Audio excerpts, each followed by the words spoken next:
नमस्कार बच्चों, welcome in my channel.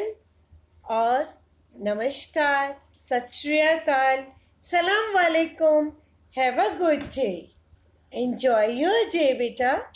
आज मैं पॉलिटिकल साइंस क्लास 12th का चैप्टर नंबर 1 दोबारा से आपके पास लेकर के आई हूँ और हम अपने इस चैप्टर को उसके आगे चलाना शुरू करेंगे।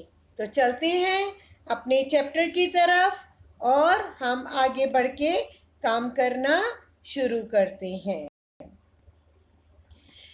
भारत जैसे विकासशील देशों पर सोवियत संघ के विघटन का, जो सोवियत संघ का डिसोल्यूशन हुआ था, डिसइंटीग्रेशन हुआ था, उसका बहुत खराब प्रभाव पड़ा था।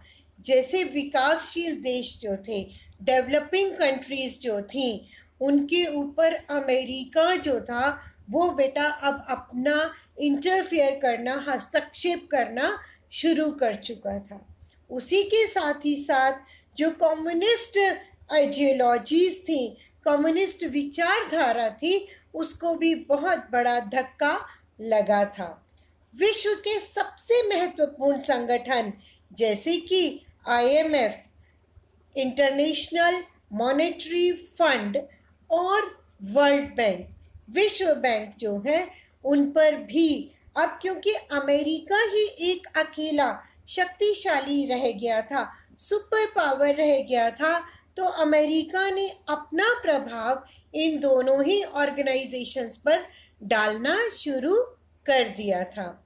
जितनी मल्टीनेशनल कंपनियां थीं, वो सभी बहुराष्ट्रीय कंपनियां भारत और दूसरे देशों में, विकासशील देश जो थे, उनमें अब बिना किसी रोक टोक के आने लगी थी और उनको फैसिलिटीज ऐसी मिलने लगी थी कि अब वो बिना किसी रोक टोक के आ सकती हैं।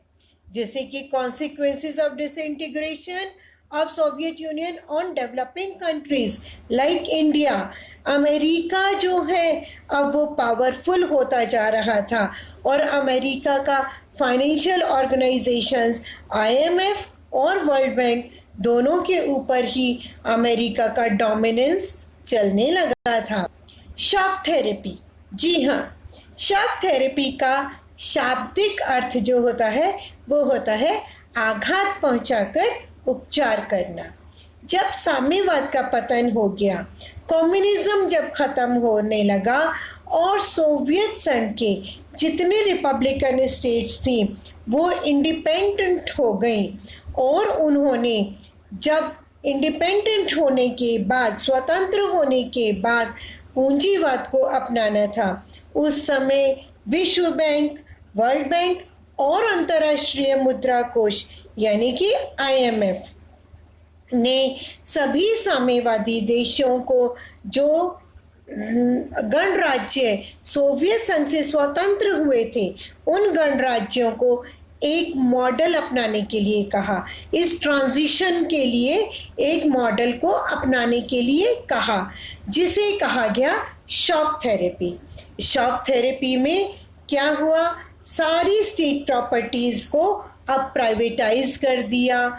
जो कलेक्टिव फार्मिंग थी अब वो कलेक्टिव ना होकर के प्राइवेटाइज्ड हाथों में हो गई और एग्रीकल्चर भी जो था उसके ऊपर अब प्रॉफिट की तरह से काम होना शुरू हो गया और कैपिटलिस्ट तरीका अपनाना, पूंजीवादी तरीका अपनाना शुरू कर दिया गया। शॉक थेरेपी ट्रांजिशन मॉडल था from communism to capitalism and the literally meaning is treatment by trauma. Just याद रखिएगा इस बात को। और अमेरिका का प्रभाव बढ़ना शुरू हो गया था। शॉक थेरेपी की कुछ विशेषताएं, कुछ फीचर्स मैं आपको बता रही हूँ। वो फीचर्स हैं, स्वामित्व जो था वो अब निजी हो गया था। पहले स्टेट के अंडर में था, लेकिन अब सभी कुछ प्राइवेटाइज्ड हो गया। और उसके साथ साथ जो स्टेट प्रॉपर्टी थी, अब स्टेट प्रॉपर्टी भी प्राइवेटाइज्ड हो गई। कलेक्टिव फार्म, सामूहिक फार्म की जगह निजी फार्म बन गई। खेती अब पूंजीवादी तरीके से की जाने लगी। मुक्त व्यापार की व्यवस्था मतलब फ्री ट्रेड सिस्टम को अपना लिया। मुद्राओं का आपसी परिवर्तनीयता मतलब करेंसी एक्सचेंज भी शुरू हो गया। हम जैसे अब रुपए के बदले में डॉलर लेते हैं, इसी तरह से करेंसी का एक्सचेंज भी शुरू हो गया। पश्चिमी देशों की अर्थव्यवस्था से जुड़ाव भी शुरू हो गया। पूंजीवाद के अलावा दूसरी कोई और व्यवस्था का अब ऑप्शन ही नहीं था। साम्यवाद को पूरी तरह से समाप्त करने के लिए सभी कैपिटलिस्ट देश, विशेष रूप से अमेरिका जो था, वो वचनबद्ध हो रहा था। क्या शॉक थेरेपी साम्यवाद से पूंजीवाद की तरफ संक्रमण का सबसे बेहतर तरीका था? नहीं, शॉक थेरेपी जो है वो इस ट्रांजिशन का सबसे अच्छा तरीका नहीं था। क्यों नहीं था? क्योंकि इस शॉक थेरेपी के बहुत सारे ऐसे भी हमें मिले, रिजल्ट्स मिले हैं, जिसके कारण हमें ये पता चलता है कि ये तरीका बेस्ट मेथड नहीं था। पूर्व सोवियत संघ अर्थात जिसे हम आजकल रूस कहते हैं, उसका जो राज्य का नियंत्रित औद्योगिक ढांचा था, इंडस्ट्रियल स्ट्रक्चर था, वो पूरी तरह खत्म होना शुरू हो गया और 90% उद्योग जो थे वो निजी हाथों में आ गए, प्राइवेटाइज्ड हो गए या उनको दूसरी कंपनियों को बेच दिया गया। Was shock therapy the best way? No, it was not the best way because state-controlled industrial structure of the former Russia was collapsed and 90% of industries were sold to private hands or to other capitalist companies. इसे इतिहास की सबसे बड़ी garage cell भी कहा जाता है। इस महाबिक्री जो बड़ी सेल थी, इसमें सभी नागरिकों को भाग लेने के लिए अधिकार पत्र दिए गए थे। ठीक है, उन अधिकार पत्रों को जो था, चार्टर्स जो दिए गए थे, सभी नागरिकों ने, उन्हें पैसे चाहिए थे तो उन्होंने क्या किया, उन अधिकार पत्रों को ब्लैक मार्केटियर्स को बेच दिया, ज्यादा दामों में उनको बेच दिया। और रूबल जो था, रूस की मुद्रा जो थी, उसमें भी गिरावट आ गई, उसका वैल्यू जो थी वो कम हो गई। और उसके अलावा सामूहिक खेती जो कलेक्टिव फार्मिंग हुआ करती थी, वो कलेक्टिव फार्मिंग अब खत्म हो गई, उसकी जगह प्राइवेटाइज्ड हो गई, कमर्शियलाइज्ड हो गई। And farming was also for profit, लाभ के लिए खेती की जाएगी। तो उससे क्या हुआ कि जो खाद्यान्न था, खाने का उत्पादन जो था, अनाज का उत्पादन जो था, वो कम हो गया और सभी के लिए खाना उपलब्ध नहीं हो पा रहा था। तो खाने की चीज़ों का, अनाज का इंपोर्ट करना पड़ रहा था, आयात करना पड़ रहा था। Yes, it was called the biggest garage sale in the history. So the charters were given to the citizens and they sold their charters to the black marketeers and gained a lot of money. There was a big fall in the ruble, value of ruble also. Collective farming ना होने से food security ख़त्म हो गई थी, तो food items जो थी वो इंपोर्ट करनी रही थी।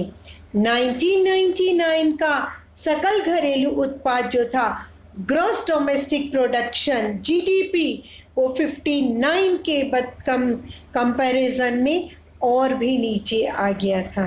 पुराना व्यापारिक ढांचा टूट गया, जो पुराना ट्रेड सिस्टम था वो ख़त्म हो गया। नया कोई भी ट्रेड सिस्टम उतना डेवलप नहीं हो पाया। ऐसे में क्या हुआ कि एक माफिया वर्ग, डॉन्स जो थे, वो ज़्यादा उभर कर आ गए और उन्होंने सारी इकोनॉमिक एक्टिविटीज़ को अपने हाथों में लेना शुरू कर दिया। अमीर और गरीब के बीच की खाई बढ़नी शुरू हो गई, जिससे इकोनॉमिक डिस्पैरिटी, इनइक्वालिटी आ गई, आर्थिक असमानता फैलने लगी। संविधान को जल्दी जल्दी से तैयार कर दिया गया। क्यों? क्योंकि इतनी समस्याएं चल रही थी, तो ये सोचा भैया संविधान बना लो, कॉन्स्टिट्यूशन बना लो, ताकि हम इस देश को संभाल सकें। तो जो संविधान बना, उस संविधान के द्वारा राष्ट्रपति को तो खूब सारी शक्तियां दे दी, लेकिन संसद कमजोर हो गई। जो पीपल्स रिप्रेजेंटेटिव्स ऑर्गेनाइजेशन थी, पार्लियामेंट थी, वो अब कमजोर हो गई, उसके पास ज़्यादा शक्तियां नहीं रही थी। इस कारण से पूंजीवाद की तरफ साम्यवादी देशों का जो ट्रांजिशन था, संक्रमण था, ये इतना पावरफुल नहीं रहा और इसको धीरे धीरे करना चाहिए था। एकदम से करने के चक्कर में ही यहाँ पर बहुत सारा इकोनॉमिक सिस्टम जो था, आर्थिक व्यवस्था जो थी, वो समाप्त होने लगी, खत्म होने लगी थी। संयुक्त राष्ट्र संघ भी अमेरिका के हाथों में ही आ गया। एक अकेली सुपर पावर महाशक्ति अमेरिका बचा, तो संयुक्त राष्ट्र संघ के ऊपर भी अमेरिका का ही प्रभाव पड़ना शुरू हो गया। उसका फायदा अमेरिका ने अरब देशों में भी उठाना शुरू कर दिया।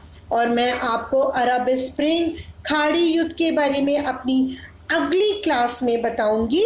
अरब स्प्रिंग 21वीं शताब्दी में पश्चिमी एशियाई, वेस्टर्न एशियन कंट्रीज में डेमोक्रेटिक मूवमेंट को कहा जाता है।